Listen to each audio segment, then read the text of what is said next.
Monsieur le ministre, bonjour. Bonjour. Donc vous êtes en charge des relations avec le Parlement et puis vous avez été aussi, je crois, nommé député de l'année cette année par le Trombinoscope, alors bravo. Merci. J'ai une question un peu complexe. Comment sortir de cette situation entre les OGM et les NBT? Quelle est votre compréhension sur ce sujet? C'est un sujet qui apparaît depuis quelques années, on va dire. D'abord, on a un vrai sujet de capacité qu'il faut garder à la France de pouvoir mener de la recherche pour pas qu'on crée des distorsions et que nous soyons le seul pays à nous imposer des choses qu'aucun autre pays en Europe ou dans le monde ne s'impose.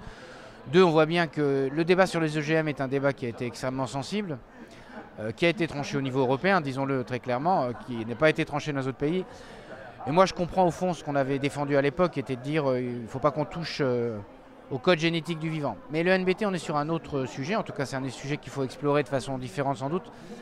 On est sur un travail sur la génétique, mais avec la perspective que ça ne soit pas exogène, mais que ça soit endogène, et c'est l'idée d'essayer d'améliorer les choses. Et c'est l'occasion de dire que la recherche, le développement, la recherche fondamentale, la recherche appliquée, sont des éléments essentiels pour répondre aux défis qu'on a devant nous, les défis qui sont demandés par les consommateurs, par les citoyens, les défis de diminution des produits phytopharmaceutiques, les défis du changement climatique avec l'adaptation qu'on doit trouver sur des plantes face au stress hydrique par exemple.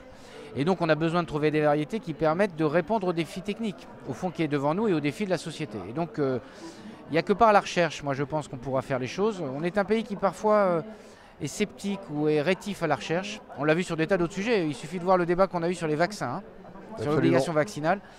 Et donc il faut essayer de le mener de façon apaisée, mesurer les risques qui sont ceux de telle ou telle technique, mais en même temps se dire que quand même souvent par la science on peut faire du progrès, et c'est ce qu'on a fait depuis des siècles.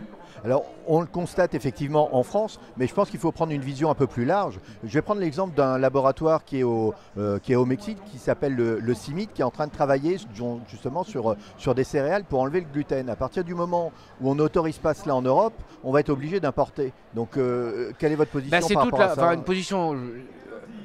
En tout cas, ce qu'il faut éviter, c'est de se retrouver dans des situations de distorsion de concurrence avec le reste du monde, ou si jamais nous avions le sentiment que telle ou telle pratique ou tel produit portait des risques, que nous puissions protéger nos frontières de tel ou tel produit et vis-à-vis des consommateurs en particulier. C'est comme ça qu'il faut regarder les choses. Mais dès lors que nous aurions les garanties suffisantes, je pense qu'à ce moment-là, il faut plutôt pousser la recherche. L'exemple que vous connaissez, de vous parlez, je ne le connais pas. Mais en tout cas, cette question-là, elle est la question essentielle de... Il faut qu'on puisse faire face à la concurrence et il faut qu'on puisse se protéger d'une concurrence qui pourrait être déloyale le cas échéant si jamais nous décidions que tel ou tel produit n'était pas conforme à nos standards environnementaux, nos standards de santé publique. Alors ma dernière question, comment réconcilier innovation et principe de précaution? Je pense que c'est, je disais ça à l'instant, il y a un sujet français autour de cette question-là. Oui. Le pays de Pasteur a fait un chemin parfois qu'on peut regretter, avec le sentiment qu'il y a toujours une défiance à la science.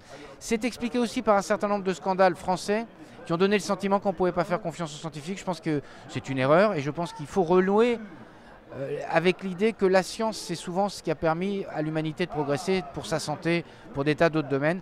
Il y a une part de, comment dirais-je, il y a une part de pédagogie qu'il faut que nous portions avec les citoyens et puis une part de responsabilité qu'il faut porter avec les scientifiques pour montrer que dès lors qu'elle est au service du bien-être collectif, la science est bien utile.